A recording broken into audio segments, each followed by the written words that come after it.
Emma, a struggling waitress in Seattle, uses her last coins to pay a bus fare for James, a stranger who's just been robbed. She doesn't know he's a millionaire trapped in a life he hates. Touched by her kindness, James keeps showing up at her diner, hiding his true identity. As they grow closer, secrets unravel, and the harsh divide between their worlds, poverty versus privilege, threatens to tear them apart. Emma fights for her dream of a bakery while battling a system that favors the rich. James risks everything to break free from his family's empire. Together they build something extraordinary, but will their love survive the weight of society's unfairness? Can one act of kindness change their lives forever? Drop a comment with your city and join their journey to find out if they rewrite the rules of love and justice. Emma Thompson wiped down the counter at the diner in Seattle's Pike Place Market, her hands moving on autopilot. The clatter of dishes and the hum of conversation filled the air, but her mind was elsewhere, on the hospital bills piling up for her mother, Clara, who was battling a chronic illness. Emma had picked up extra night shifts to cover the costs, but it never felt like enough. Wealthy customers, dripping in designer clothes, tossed her dismissive glances or curt remarks, their words stinging like salt in a wound. One sneered when she accidentally spilled coffee, muttering about incompetent help. It was a stark reminder of the world's unfairness. Money bought respect, and Emma had none to spare. Still, she kept her head down, forcing a smile. She had no choice. Clara needed her. Across town in Belltown, James Carter gripped the steering wheel of his sleek car, his jaw tight. He was the heir to Carter Hospitality, a hotel empire that defined luxury, but the weight of his family's expectations suffocated him. Tonight, a wrong turn down a dark alley changed everything. Masked figures surrounded his car, yanking him out and stripping him of his phone, wallet, and keys. They sped off, leaving him stranded, his heart pounding. For the first time, James was powerless. No credit cards, no connections, just himself. He stumbled through the streets, desperation creeping in. His penthouse was miles away, and without money, he was stuck. At a nearby bus stop, James faced another blow. The driver, a gruff man with no patience, barked, "No cash, no ride." James tried to explain he'd been robbed, left with nothing, but the driver cut him off. "Heard that one before, move it." Humiliation burned in James's chest. He was used to doors opening at the snap of his fingers, but now he was just another nobody. He stepped back, defeated, staring at the ground as the bus's engine rumbled. Emma, just off her shift, approached the same stop, her apron stuffed in her bag. She counted the last coins in her pocket, barely enough for her own fare. Her feet ached, and her eyes were heavy, but she pushed forward, thinking of Clara waiting at home. She overheard the driver's harsh words and saw James, disheveled and tense, standing there like a man out of options. Something in his expression, raw, unguarded, caught her. She didn't know him, didn't need to. She'd seen that look before, in the mirror, on the worst days. Without hesitating, Emma stepped forward, her coins clinking as she handed them to the driver. "For him," she said simply, nodding toward James. The driver raised an eyebrow but took the money. James's head snapped up, his eyes meeting hers. "You don't have to do this," he said, voice low, almost embarrassed. Emma shrugged, her face calm but firm. "Just get on before he changes his mind." She turned and boarded the bus, taking a seat near the back, unaware of the ripple she'd just caused. James followed, still processing what had happened. He sat a few rows ahead, stealing glances at the woman who'd just saved him. Her worn jacket and tired posture told a story of struggle, yet she'd given up her last coins for a stranger. In his world, favors always came with strings, business deals, social climbing, hidden agendas. But this was different. Her kindness was pure, uncalculated, and it shook him to his core. He wanted to say something, but the words caught in his throat. The bus lurched forward, and she closed her eyes, leaning against the window. Emma didn't think twice about what she'd done. Helping someone felt as natural as breathing, even if it meant walking home later. She thought of Clara, who taught her that kindness was the one thing poverty couldn't steal. But for James, the moment was a revelation. He'd spent his life surrounded by people who valued him for his name, his wealth, his power.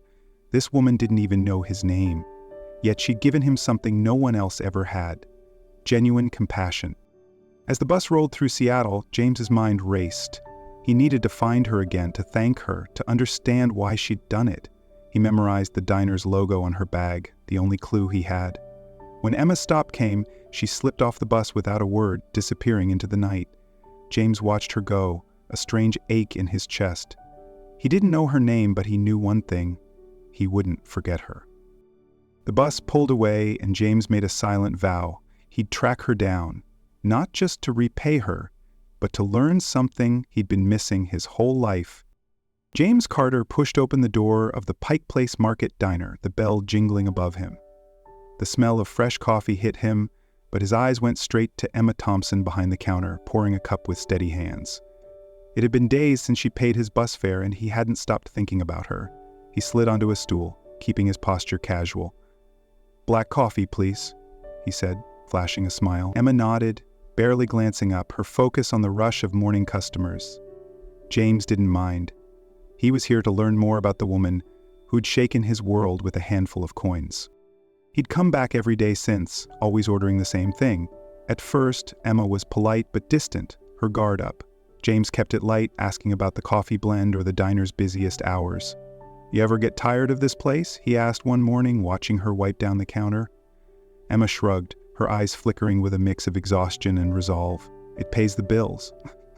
That's what matters. Her voice was matter-of-fact, but James caught the weight behind it. He wanted to know more, but he treaded carefully, hiding his own truth, that he was the heir to Carter Hospitality, a name that opened every door in Seattle. Their conversations grew over time, moving from small talk to something deeper. One quiet afternoon, Emma leaned against the counter during a lull, her apron smudged with flour. "Why do you keep coming back?" she asked, half teasing, half curious. James hesitated, then said, "The coffee's good, and you're interesting."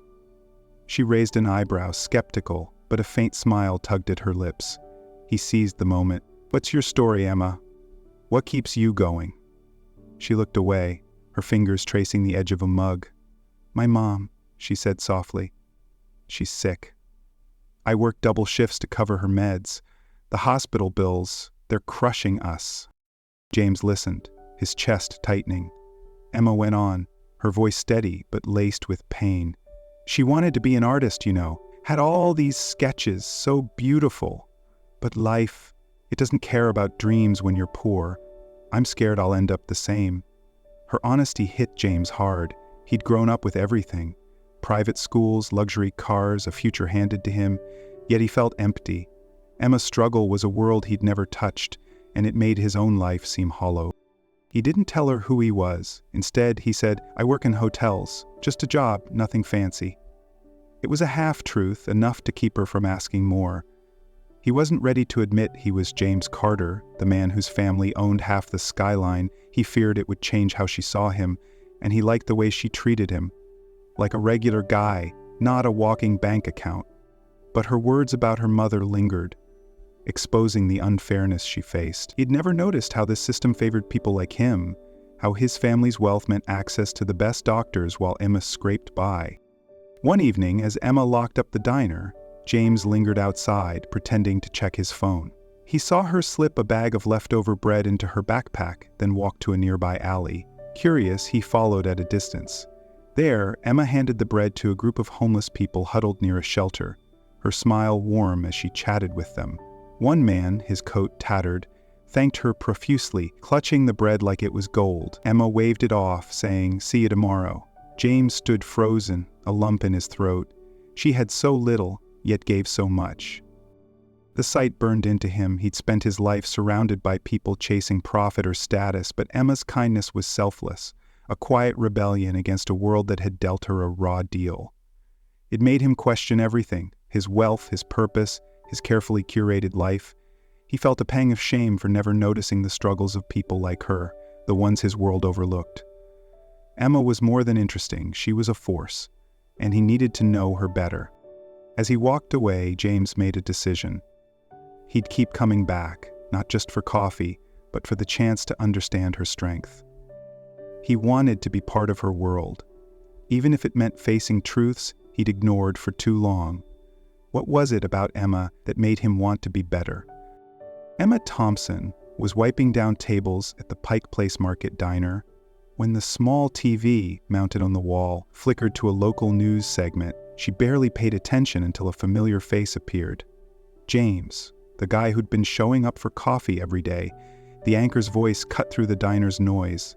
James Carter, heir to Carter Hospitality, spotted at a charity gala last night, poised to take over the luxury hotel empire. Emma froze, the rag slipping from her hand. Carter Hospitality? The name was synonymous with Seattle's elite, a world of penthouses and private jets. James wasn't just some hotel worker. He was a millionaire. And he'd lied to her. Her stomach churned with betrayal. She'd opened up to him, shared her fears about her mother's illness, her dream of a bakery, her struggles against a system that crushed people like her. And he'd sat there pretending to be ordinary while hiding a fortune. The diner's bustle faded as anger and hurt battled inside her. She thought of the wealthy customers who treated her like she was invisible, the hospital bills that kept her up at night, the unfairness of it all. James was one of them, and she'd been naive to think otherwise. When James walked in later that day, his usual smile faltered at the sight of Emma's expression. She didn't wait for him to sit. "You're James Carter," she said, her voice low but sharp, crossing her arms. "The news said you're some big-shot heir. Why didn't you tell me?" The diner's chatter seemed to hush, eyes darting their way. James's face fell, but he didn't look away. "Emma, I didn't want to lie. I wanted you to know me, not my last name." "That's not an excuse," she snapped, her eyes burning. "You let me talk about my life, my mom, how hard it is to get by, and you sat there, knowing you'll never understand what it's like. You're from a world that looks down on people like me." Her voice cracked, and she hated it. She'd trusted him, let her guard down, and now she felt exposed. James took a step closer, his hands raised slightly. "I'm not like that, Emma. I came back because of you, because you're real. My world, it's empty." "You made me see that." Emma shook her head, her throat tight. "You don't get it. I've spent my life being judged for what I don't have. Once, I saved up to take my mom to a fancy restaurant for her birthday. We got all dressed up, but the staff took one look at us, my thrift store dress, her old shoes, and kicked us out before we could even sit. They said we didn't fit the ambiance. I was 16, James, and I cried all night." She wiped her eyes, furious at the tears. "That's the world you come from. How could you ever understand?"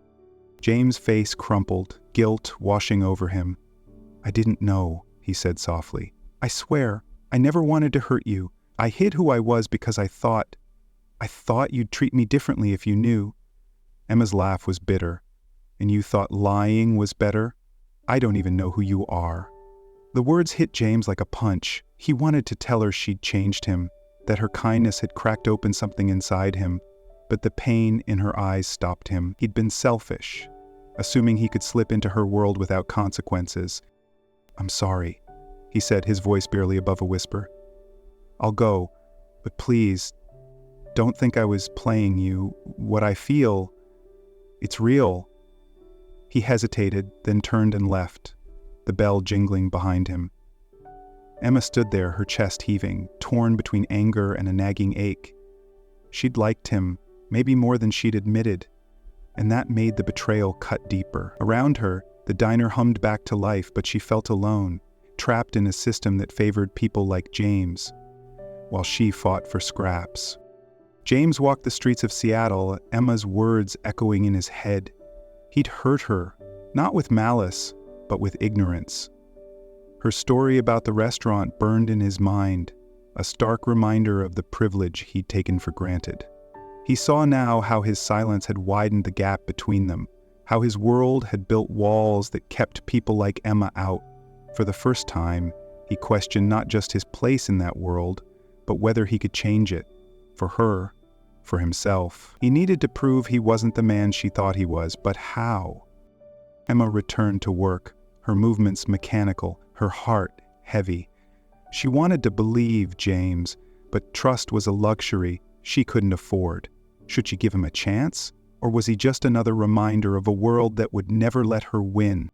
James Carter sat in his father's office, the Seattle skyline glinting through the window, but his mind was elsewhere, on Emma and the life he wanted to build. "I'm stepping away from Carter Hospitality," he said, his voice steady despite Richard Carter's piercing stare. His father scoffed. "You're throwing away an empire for what? A whim?" James didn't flinch. "I want to start something real. A small inn in LaConner, a coastal town nearby. Something that's mine." Richard's face hardened, but James was done living for someone else's dream. He'd been inspired by Emma's resilience, her ability to fight despite the odds. He wanted to prove he could do the same, and he wanted her by his side. He found Emma at the Pike Place Market Diner, wiping down the counter with her usual focus.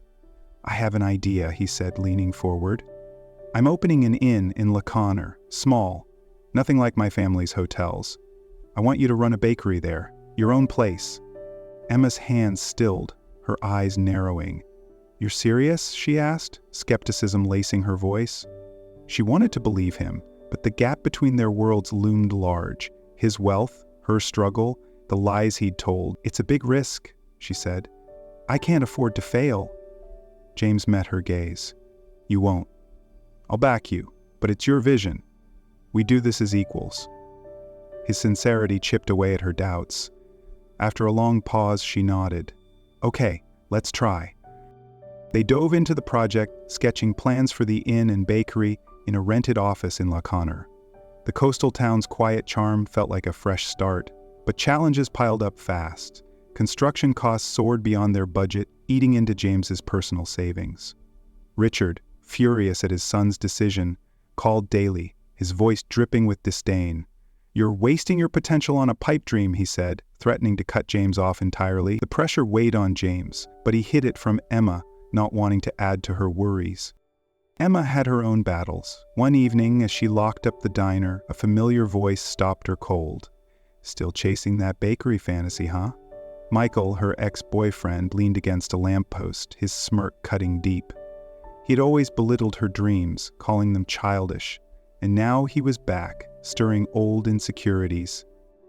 "You think some rich guy's gonna make it happen?" "You're out of your league, Emma." His words stung, planting seeds of doubt. Was she fooling herself, thinking she could bridge the gap between her world and James? Amid the chaos, James made a quiet choice. He'd overheard Emma on the phone, struggling to negotiate payment plans for her mother's hospital bills. Without telling her, he paid off Clara's outstanding medical debt, using a discreet transfer to avoid attention. He didn't want Emma to feel indebted, but he couldn't stand watching her drown in a system that punished the poor. Clara, recovering at home, noticed the cleared bills and called Emma, her voice trembling with relief. "Someone's looking out for us, sweetheart," she said. Emma suspected James but said nothing, her heart softening despite her fears. Clara invited Emma to sit one night, her frail hands clutching a cup of tea. "I was your age when I gave up painting," she said, eyes distant. "Hospitals wouldn't treat me without insurance, so I worked myself to the bone instead. Don't let this world steal your dream, Emma. That James, he's trying, I can tell." Emma's throat tightened. Clara's story laid bare the injustice of a system that let wealth dictate survival. But her mother's faith in James sparked hope. Maybe he was different. James opened up to Emma one evening as they reviewed blueprints in LaConner. "My family planned my life before I was born," he said, his voice low. "Every choice, every friend, all to protect the Carter name. I felt like a puppet until I met you." Emma looked at him, surprised by his vulnerability. "You gave me a reason to want more," he added, "something worth fighting for." His words echoed her own longing, and for the first time, she felt they were truly in this together. But the road ahead was rocky. Michael's taunts lingered in Emma's mind, and Richard's threats loomed over James. The inn's rising costs forced them to make tough calls, delaying their timeline. Could they overcome the odds, or would the world's unfairness pull them apart? The dream of the LaConner Inn teetered on the edge of collapse. James Carter stared at the email from their main investor, heart sinking. Funds were being pulled due to unforeseen market shifts. The construction bills were piling up and their budget was stretched thin. He glanced at Emma Thompson across their makeshift office, her brow furrowed over blueprints for the bakery. She'd poured everything into this, and James refused to let her down. "We're in trouble," he admitted, voice tight. "We need more money or we're done." Emma's eyes widened, but she didn't flinch. "Then we fight for it," she said, resolute. "Let's host a fundraiser at Pike Place Market. The community will show up. They always do." Emma's idea sparked hope. They planned a lively event, live music, food stalls, and a showcase of their vision for the inn and bakery. Emma rallied local vendors, while James tapped his old contacts, swallowing his pride to ask for support. But as they prepared, Emma stumbled across a hospital statement at home, marked paid in full. Her mother, Clara, had been debt-free for weeks, and Emma hadn't known. Her gut told her it was James. She confronted him at the diner, holding the paper. "Did you do this?" she asked, voice trembling. James nodded, bracing for her reaction. "I couldn't watch you struggle, Emma. You and Clara deserve better." Emma's heart swelled, but fear crept in. "I don't want to owe you," she said, eyes searching his. "I need to stand on my own." James stepped closer, his voice earnest. "You don't owe me anything. I did it because I love you, not because I pity you." The word love hung between them, raw and unguarded. Emma's breath caught. She wanted to believe him, but years of fighting a system that favored the rich made her wary. Still, his eyes held no trace of deceit, and she felt the walls around her heart soften. "Thank you," she whispered, a tear escaping. "But no more secrets, okay?" He nodded, relief washing over him.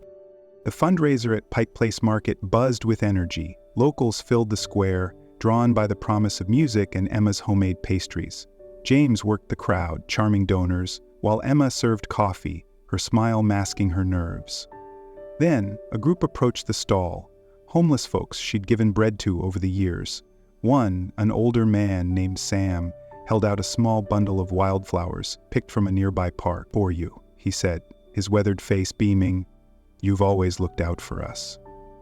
Emma's eyes welled up as she hugged him, the crowd watching in quiet awe. Others joined, offering handmade trinkets or coins from their pockets. The gesture, small but profound, reminded Emma why she fought. Kindness could bridge even the widest divides. The moment was shattered when Richard Carter strode into the event, his tailored suit out of place among the market's vibrancy. James tensed as his father approached, ignoring Emma. "This is a mistake, son," Richard said, voice cold. "Come back to the company or I'll ensure you get nothing. No trust fund, no support." The threat hung heavy, but James stood firm. "I'm done living your life, Dad. This," he gestured to the crowd, to Emma. "This is what matters." Richard's eyes narrowed, but he left without another word, his presence a stark reminder of the world James was rejecting. Emma overheard the exchange, her heart pounding.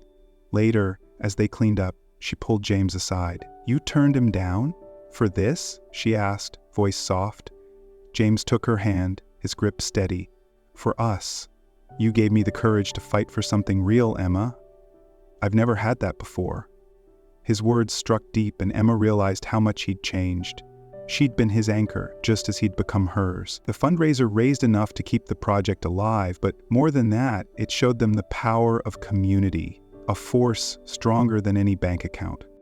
As they packed up, Emma looked at the wildflowers on the table, a symbol of the people who'd shown up when it mattered most. She and James were stronger together, but the road ahead wasn't clear. Could they keep their dream alive against the odds?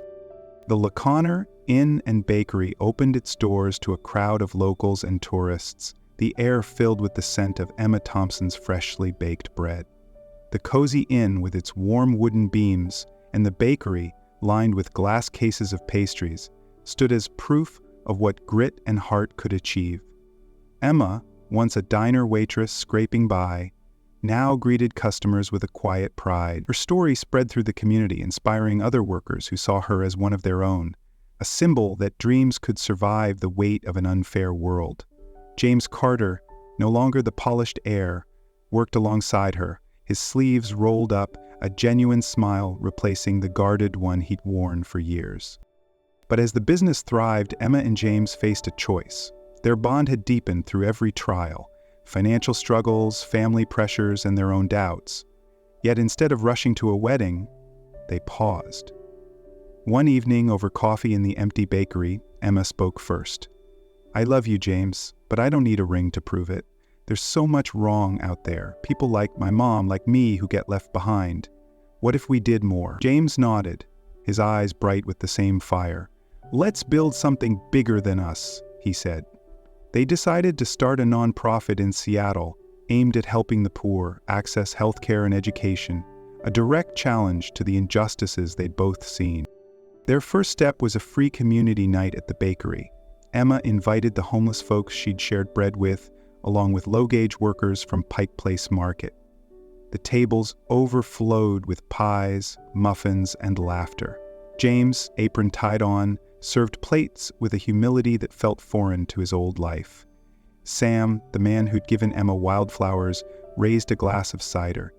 "To Emma," he said, voice rough but warm, "for showing us we're not invisible." Emma's eyes glistened as she hugged him, the room clapping.